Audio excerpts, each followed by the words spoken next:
Hello again, guys. We're doing Acts 23 today. Let's begin.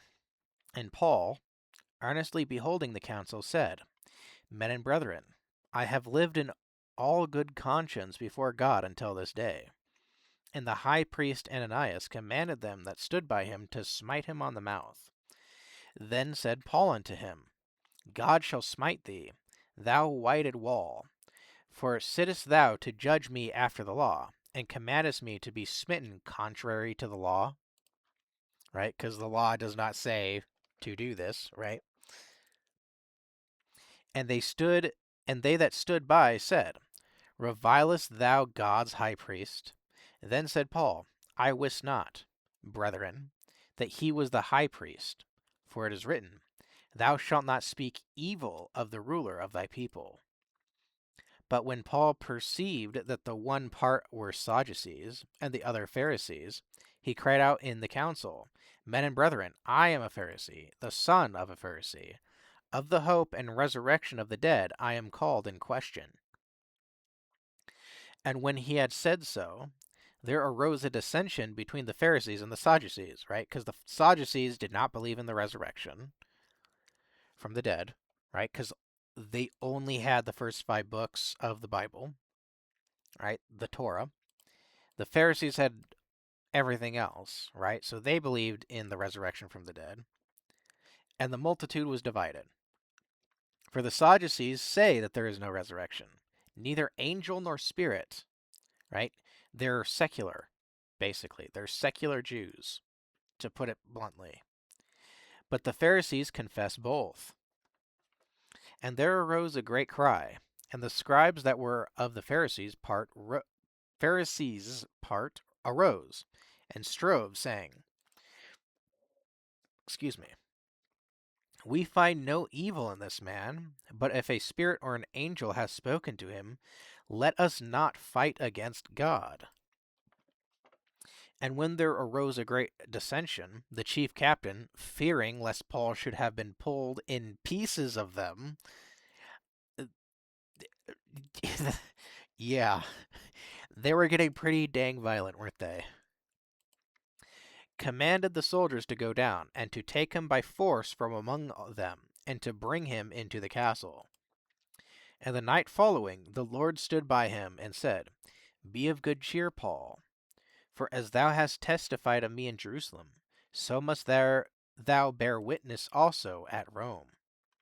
And when it was day, certain of the Jews banded together, and bound themselves under a curse, saying that they would neither eat nor drink till they had killed Paul.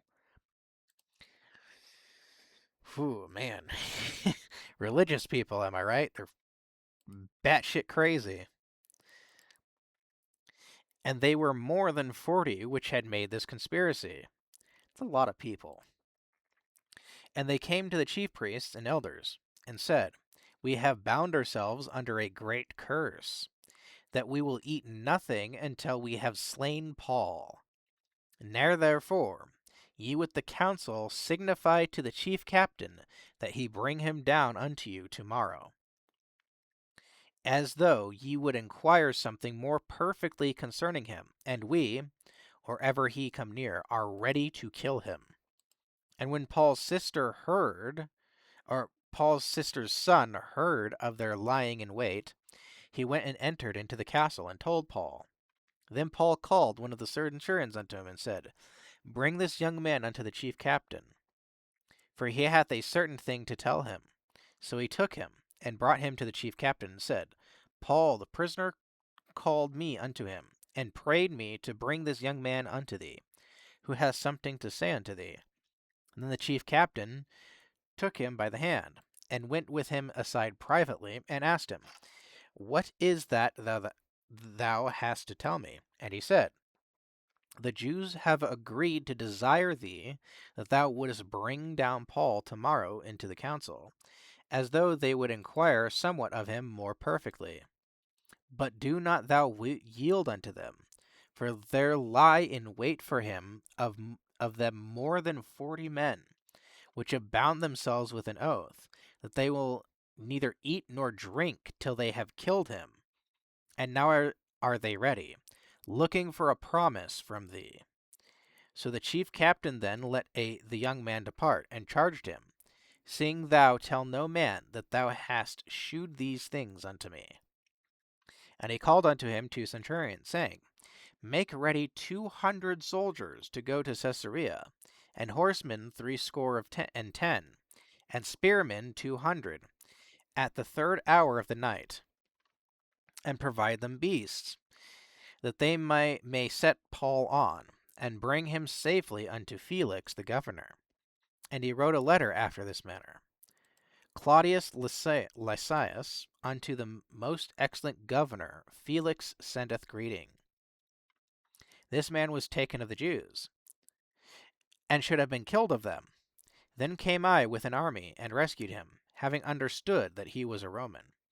And when I would have known the cause wherefore they accused him, I brought him forth into their council, whom I perceived to be accused of questions of their law, but to have nothing laid to his charge worthy of death or of bonds. And when it was told me how that the Jews laid wait for the man, I sent straightway to thee, and gave commandment to his accusers also to say before thee what they had against him. Farewell. Right. So this is the letter, right? This is the letter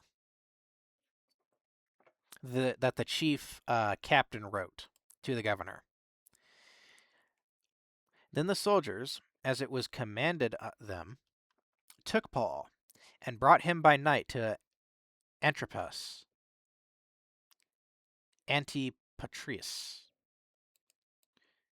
Is that Antipos? I don't think so. Anyways, on the morrow they left the horsemen to go with him, and returned to the castle, who, when they came to Caesarea, had delivered the epistle to the governor, presented Paul also before him. And when the governor had read the letter, he asked of what province he was. And when he understood that he was of Cilicia, I will hear thee, said he, when thine accusers are also come. And he commanded him to be kept in Herod's judgment hall.